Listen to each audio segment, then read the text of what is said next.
December 18, 1945, Camp Ruston, Louisiana.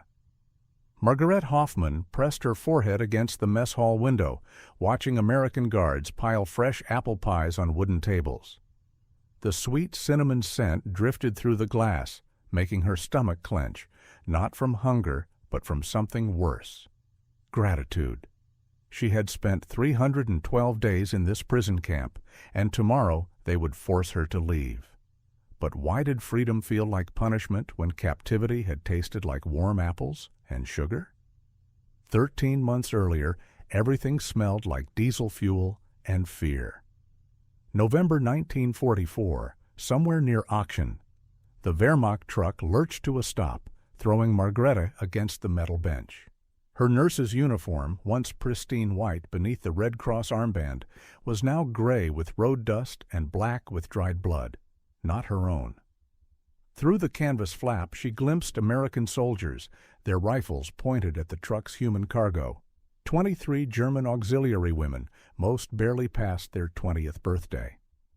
Beside her, Lieselotte Müller clutched a leather satchel containing nothing but a photograph of her parents' Dresden apartment and a half-eaten tin of Wehrmacht emergency rations.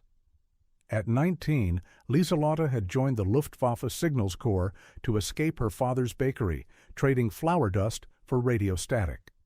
Now her fingers, trained to tap out coded messages at 30 words per minute, trembled as she reached for Margaret's hand. "They'll shoot us," Lieselotte whispered. Her breath fogged in the November cold. The Americans shoot women. Everyone knows this. Margaret knew what everyone knew. The propaganda films had shown American soldiers as jazz-crazed barbarians who collected German ears as trophies. She had seen the posters in every hospital ward, savage GIs with ape-like faces, their hands dripping with European blood. The smell of diesel grew stronger as more trucks arrived, each one packed with captured German personnel. Through the gaps in the canvas, she counted at least 200 prisoners gathering in the muddy field. An American sergeant approached their truck. Margrethe expected brutality. Instead, he lowered his rifle and spoke in accented but clear German. "Nurses and auxiliary personnel, exit slowly. Keep your hands visible. You will not be harmed." The words made no sense. Margrethe had treated enough wounded soldiers to know what capture meant on the Eastern Front. She had held the hands of men who whispered about Soviet camps, about frozen forests where prisoners simply disappeared. Yet this American sergeant, she could see his name tape read Henderson, extended his hand to help the first woman down from the truck. The mud sucked at their boots as they formed lines. November rain began to fall, light at first, then steady. The Americans distributed canvas ponchos, not rags, not newspaper, actual military-issue rain gear. Lieselotte stared at hers as if it might explode. Around them, male German prisoners, Wehrmacht infantry, Luftwaffe ground crew, even a few SS, watched the women with a mixture of shame and confusion. Why were the Americans treating female auxiliaries better than combat troops? They marched for 2 hours to a temporary processing center, a commandeered French school. The smell changed from diesel to something else. Coffee. Real coffee, not the ersatz chicory substitute that had passed for coffee in Germany since 1942. An American medic, barely older than Lieselotte, examined each woman for injuries. When he found infected shrapnel wounds on a signals operator named Gertrude, he didn't just note it on a form. He cleaned the wound with sulfa powder, an antibiotic worth its weight in gold. "Why?" Gertrude asked in broken English. The medic shrugged. "Because you're hurt." That night, they slept on actual cots in the school gymnasium. The Americans had requisitioned mattresses from abandoned French homes, thin but infinitely better than mud. Margaret lay awake, listening to the sound of American guards patrolling outside. Their footsteps were measured, professional. No drunken singing, no kicked doors, no screams from the women's section. At dawn, Sergeant Henderson returned with news that changed everything. They would be shipped to America. prison camps in Louisiana and Texas. The women erupted in panic. America was an ocean away from home, from families who might think them dead. But Henderson raised his hand for silence. "You'll be treated according to the Geneva Convention," he said. 3 meals a day, medical care, male privileges after processing. "Lies," someone whispered in German. But Henderson understood. His grandmother had emigrated from Bavaria in 1895. "No lies," he replied in German. "You'll see." The ship journey across the Atlantic took 12 days. The Liberty ship's cargo hold had been converted into prisoner quarters, separated by gender. The smell of salt and engine oil mixed with the sour scent of seasickness. Yet twice a day, American sailors brought down hot food. Not luxury, but adequate: beans, bread, sometimes even canned fruit. Margaret watched Lieselotte save half a can of peaches, convinced it would be their last real meal. On the 8th day, something extraordinary happened. The ship's crew had arranged a movie screening for the prisoners. Not propaganda, but a Walt Disney cartoon about a mouse. Some women laughed. Actually laughed. It was the first time Margrethe had heard genuine laughter since she'd left the field hospital near Aachen. The sound seemed to surprise even the laughers themselves, as if joy was contraband they'd been caught smuggling. But not everyone accepted this peculiar kindness. Ilse Wagner, a former BDM leader who'd been captured while serving as a Wehrmacht telephone operator, forbade her girls from watching the American films. At 28, Ilse still wore her hair in the approved German braids, still maintained that the Führer would somehow rescue them. She organized secret meetings in the corners of the cargo hold, whispering about maintaining German dignity, about resistance through rejection of American comfort. "They want to make us soft," Ilse hissed during one such gathering. "Every piece of chocolate, every warm blanket is a weapon against our resolve." Margrethe wanted to argue but couldn't find the words. How did one explain that kindness might simply be kindness? That perhaps not every gesture contained a hidden blade? The Atlantic grew rougher as they approached the American coast. During a particularly violent storm, Lieselotte developed acute appendicitis. The pain doubled her over, and her fever spiked to dangerous levels. Margaret, using her nurse training, recognized the symptoms immediately. Without surgery, Lieselotte would die. She pounded on the cargo hold door until American guards arrived. Through a mixture of German, English, and medical Latin, she conveyed the emergency. Within minutes, 2 American sailors carried Lieselotte to the ship's medical bay. The ship's doctor, a lieutenant commander from Ohio, performed the surgery while the vessel pitched and rolled. He saved her life. When Lieselotte returned 3 days later, pale but alive, Ilse Wagner accused her of collaboration. "You let them cut you open," she spat. "You trusted enemy hands inside your body." "I trusted a doctor," Lieselotte replied weakly. "Would you prefer I died for the honor of the Reich?" The question hung in the salt-heavy air. Several women moved their cots closer to Lieselotte's, a quiet declaration of allegiance to survival over ideology. Camp Ruston materialized through the Louisiana morning mist like something from a fever dream. December 1944. The prisoners had expected barbed wire. That much proved true. But inside the wire stood wooden barracks with actual windows, raised off the ground to prevent flooding. Each building had a coal stove. The smell of pine sap from fresh lumber mixed with the alien scent of magnolia trees. Margaret had never seen a magnolia before. Its waxy white flowers seemed impossibly delicate for a prison camp. The processing began immediately. American WACs, Women's Army Corps members, handled the female prisoners. They took photographs, fingerprints, assigned numbers. But they also distributed packages from the International Red Cross, soap that smelled like lavender instead of lye, toothbrushes with actual bristles, clean underwear. A wax sergeant named Betty Rodriguez, speaking careful German learned from a phrase book, explained the camp rules. Work was voluntary but paid in camp currency. The library had German books. There would be English classes for those interested. Library? Lieselotte whispered, still weak from her surgery. They have books for prisoners? The first meal destroyed 20 years of propaganda in 20 minutes. The mess hall, they called it a mess hall, though it was cleaner than most German field kitchens, served beef stew with actual chunks of meat. White bread, not the sawdust extended black bread of wartime Germany.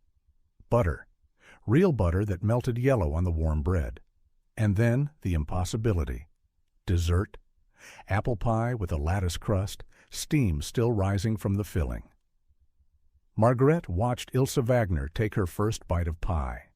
Something cracked in the woman's face, a fissure in her carefully maintained mask of defiance. She chewed slowly, as if the sweetness might be poison. But it was just cinnamon and sugar and apples, American apples that had never known the phosphorus fires of Hamburg or Dresden. That night, Margareta couldn't sleep. The barracks were too quiet. No air raid sirens, no distant artillery. Just the alien symphony of Louisiana. Crickets, tree frogs, the distant call of something the Americans called a screech owl. She walked to the latrine, indoor plumbing, another impossibility, and found Gertrude crying silently in one of the stalls. "My brother is probably dead in Russia," Gertrude said. "My parents' apartment in Cologne is rubble, and here I sit with a full belly, crying in a clean toilet. What kind of German am I?" The question had no answer, or perhaps too many answers, none of them comfortable. The next morning brought work assignments, voluntary as promised, but most women accepted them to combat boredom. Margarete joined the camp hospital, treating minor injuries and illnesses among both prisoners and, surprisingly, local civilians. The American South suffered from a shortage of medical personnel, and German nurses, even prisoner nurses, had skills. She worked alongside an American Army doctor named Captain James Harrison from Arkansas. He treated her as a colleague, not a prisoner. They developed a professional rhythm. He would explain symptoms in English. She would respond in medical Latin. And somehow they saved lives together. When a local farmer's son arrived with a burst appendix, it was Margaret who held the retractors while Harrison operated. The farmer, initially furious that a Nazi woman had touched his boy, returned a week later with a basket of pecans as thanks. The pecans tasted like nothing Margaret had ever experienced, rich, buttery, almost sweet. She shared them with her barracks, even offering some to Ilse Wagner, who accepted them with trembling hands. Meanwhile, Lieselotte had discovered the camp library. The American colonel commanding Camp Rustin had requisitioned German books from New Orleans universities. Goethe, Schiller, even some Thomas Mann, authors the Nazis had sometimes banned or burned. She read voraciously, as if words could transport her beyond the wire. But she also attended English classes taught by Betty Rodriguez, learning phrases that went beyond military commands. "How do you do?" "Please pass the salt." "Thank you for your kindness." Ilse Wagner's resistance group grew smaller each week. The collaborative prisoners, she called them collaborators, though they were merely surviving, received mail first. In February 1945, Margarete got a letter from her mother in Munich. The city was rubble, but her parents lived. They had moved into the cellar of their bombed apartment building, sharing it with 3 other families. Her mother wrote about trading her wedding silver for potatoes, about the children who no longer played in the streets because there were no streets left. Margaret read the letter aloud in the barracks. Even Ilse listened, hungry for news from home. The contrast was unbearable. Here they ate 3 meals a day while Germany starved. Here they had warm beds while German cities froze in ruins. "We're the lucky ones," someone said in the darkness. "God help us, we're the lucky ones?" The camp radio, which prisoners were allowed to hear during certain hours, brought news of the war's progression. March 1945, Americans crossed the Rhine. April, they reached the Elbe. May 8th, Germany surrendered. The war in Europe was over. That night, no one celebrated, no one mourned. They sat in stunned silence, processing the magnitude of defeat. Ilse Wagner removed her braids, letting her hair fall loose for the first time since anyone could remember. She looked younger without them, more fragile, more human. Captain Harrison found Margrethe in the hospital supply room, counting bandages she'd already counted 3 times. "I'm sorry," he said simply, "about your country."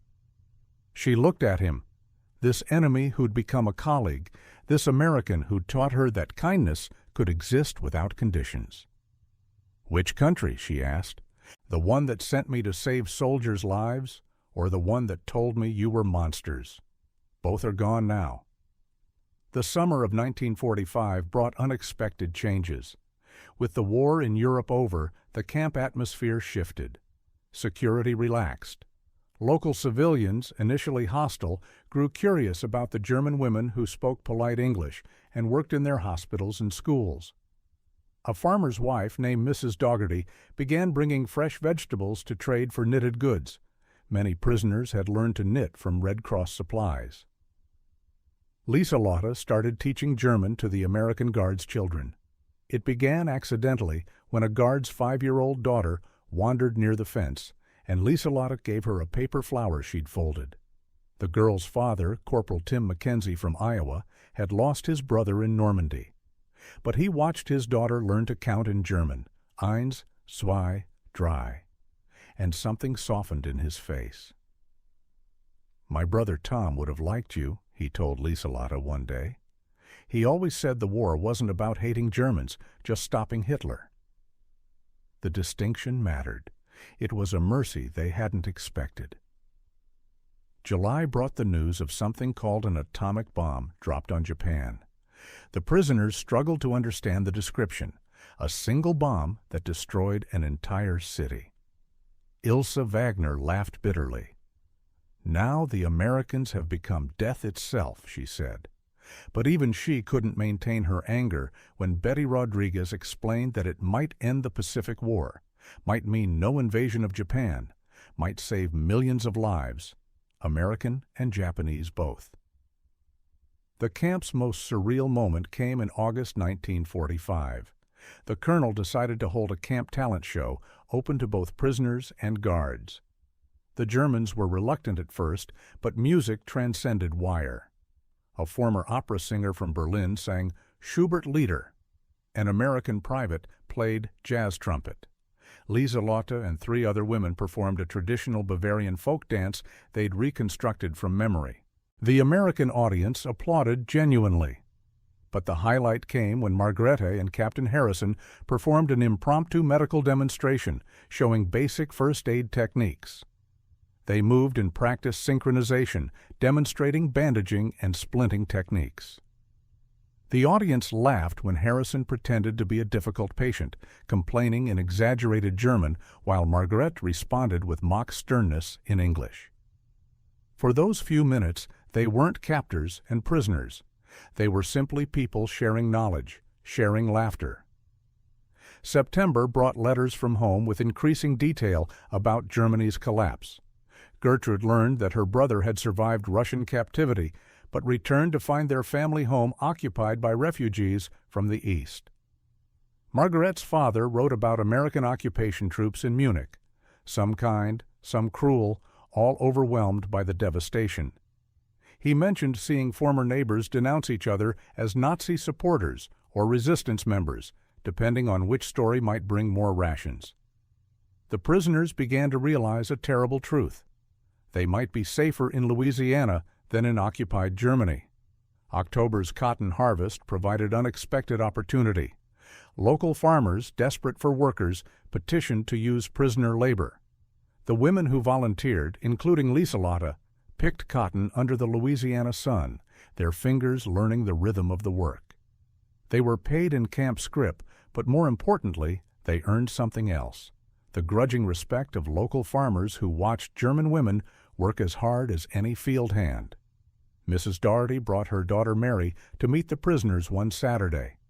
Mary, 16 and curious, asked Lieselotte about German schools, German music, German boys. The conversation, halting at first, bloomed into genuine exchange. Mary admitted she'd been terrified of the prisoners initially, imagining them all as female versions of Hitler. Lieselotte admitted she'd expected all Americans to be gun-wielding cowboys. "We're both disappointed, I suppose," Mary laughed, and Lieselotte laughed too. November 1945 brought the announcement that shattered their strange peace. Repatriation would begin in December. The women who had prayed for this moment now faced it with dread. Letters from home painted Germany as a landscape of rubble, revenge, and starvation.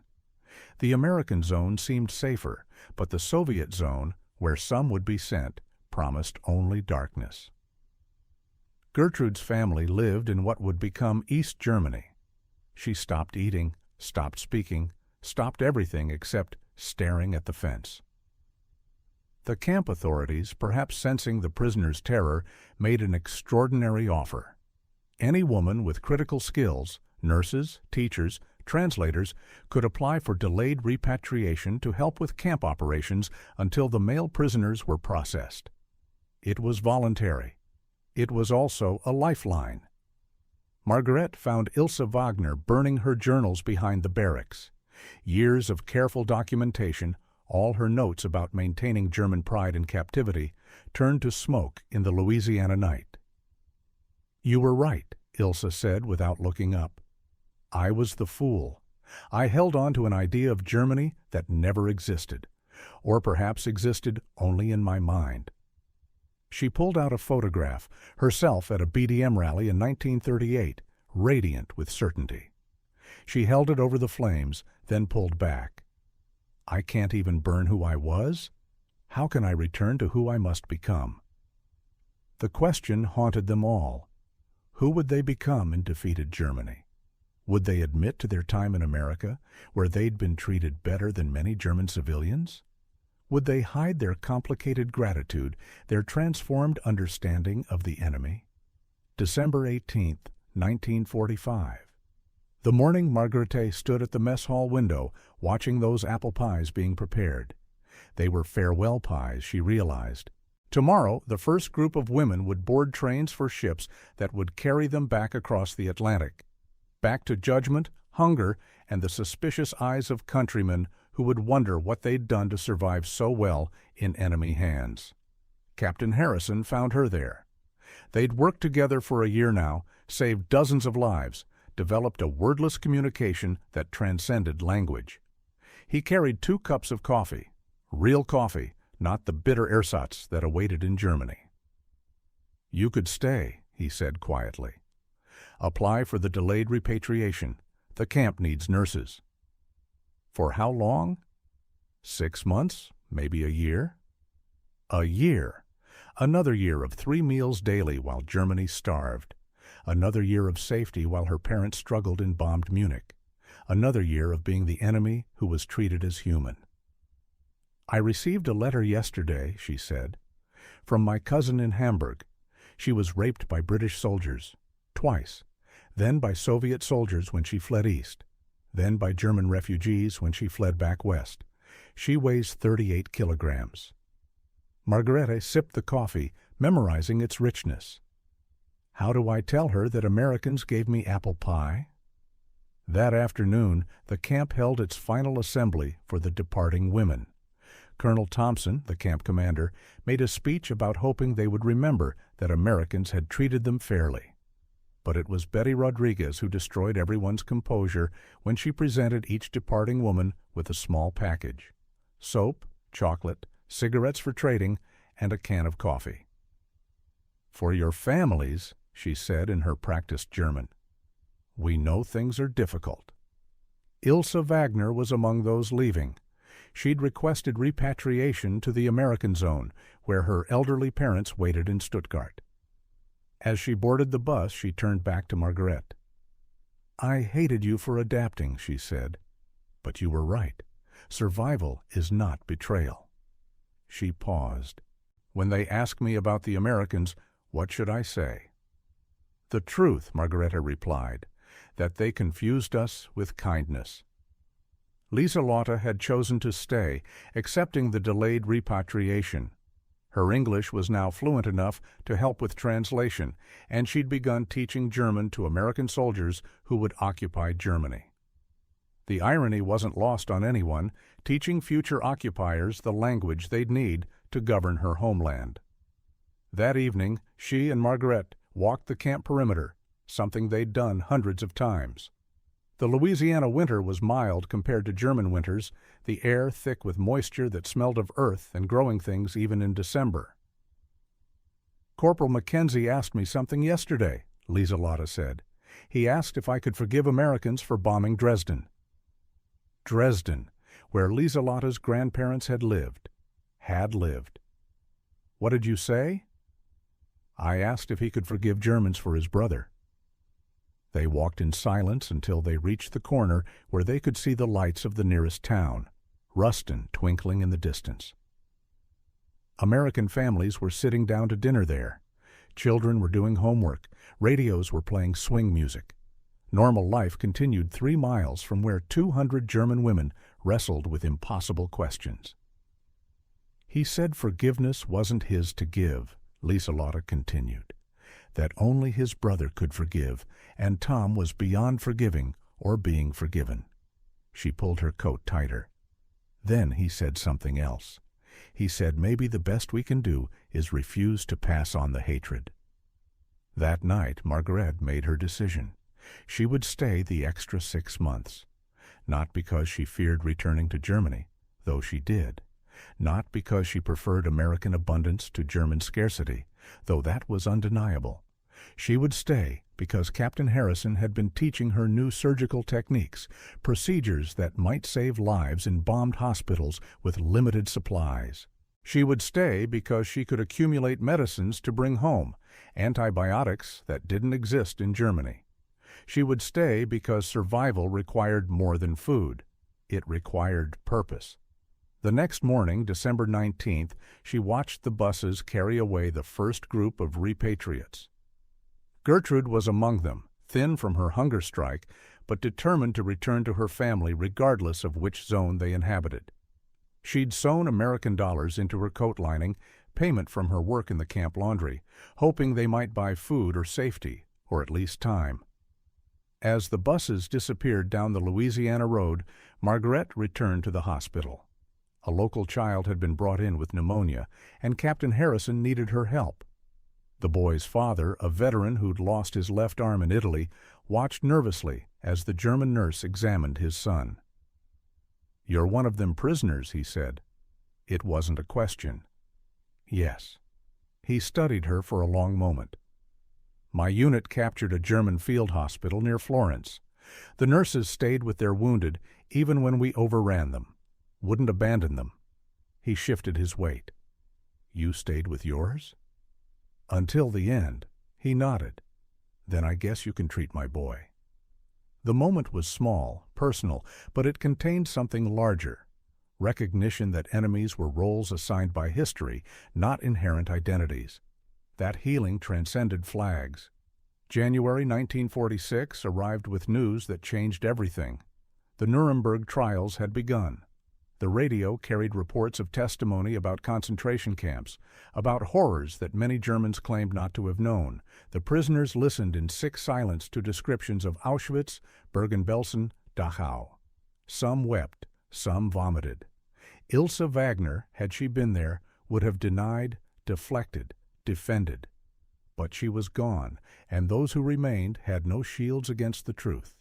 Lieselotte found Margaret that evening, scrubbing surgical instruments with violent intensity. "Did you know?" Lieselotte asked. "I heard rumors. We all did. But I told myself they were enemy propaganda." The instrument in Margaret's hands was already clean, but she kept scrubbing. How convenient that was. How easy. Captain Harrison entered the supply room. He'd heard the same broadcasts. "The guards at those camps," he said carefully, "they're saying they were just following orders." "We all followed orders," Margaret replied. "I followed orders to treat wounded soldiers so they could return to kill more of your soldiers. You followed orders to drop bombs on cities full of civilians. Everyone followed orders. That's what war is, a chain of people following orders until everyone is either dead or broken." "Then how do we break the chain?" Margaret finally set down the instrument. "Maybe by refusing to forget that the enemy has daughters who count in German, that German nurses stay with their patients. That apple pie is just flour and fruit and sugar, not ideology." She looked at both of them.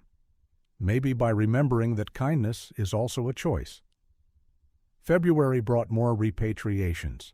The camp population dwindled to 50 women, those with essential skills or those whose homes lay in Soviet-controlled territory and had successfully petitioned for delay. The atmosphere grew strange, liminal.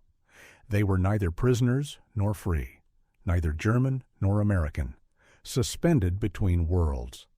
Mrs. Dougherty invited Lieselotte to Sunday dinner. It was unprecedented, a German prisoner at an American table. But Mrs. Dougherty insisted, and the camp commander, perhaps tired of rules that no longer seemed to matter, approved it. Lieselotte returned that evening transformed. She'd eaten fried chicken and green beans and cornbread.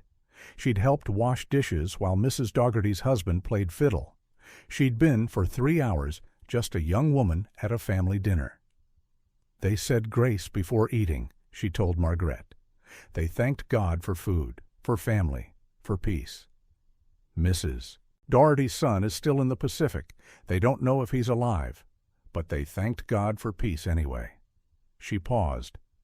Then Mr. Dougherty said something. He said, "And thank you for sending us Lieselotte, who reminds us that enemies are just strangers we haven't met yet."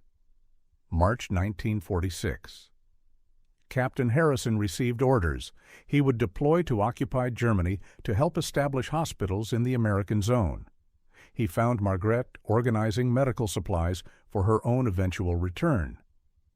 "I requested Munich," he said. "I thought, perhaps we could continue working together, professionally." The offer hung between them, loaded with possibilities neither could articulate. In another time, another world, perhaps. But not in this one, not with history's weight pressing down on every interaction. "You know that's impossible," Margaret said softly. "I know, but I wanted to imagine it, just for a moment, that things could be different." They stood in the supply room where they'd spent hundreds of hours, saving lives without regard to nationality. Tomorrow or next month or next year, they would be in Munich, he as occupier, she as occupied. The simplicity of their partnership would become impossible. "When you get to Munich," Margarete said, "there's a hospital near the Marienplatz. Or there was. It might be rubble now, but if it stands, tell them." She stopped. Tell them what? That American captivity had been kinder than German freedom? That she'd learned more about medicine from an enemy doctor than from years of German training? That apple pie had tasted like peace? "Tell them you're coming home," Harrison finished.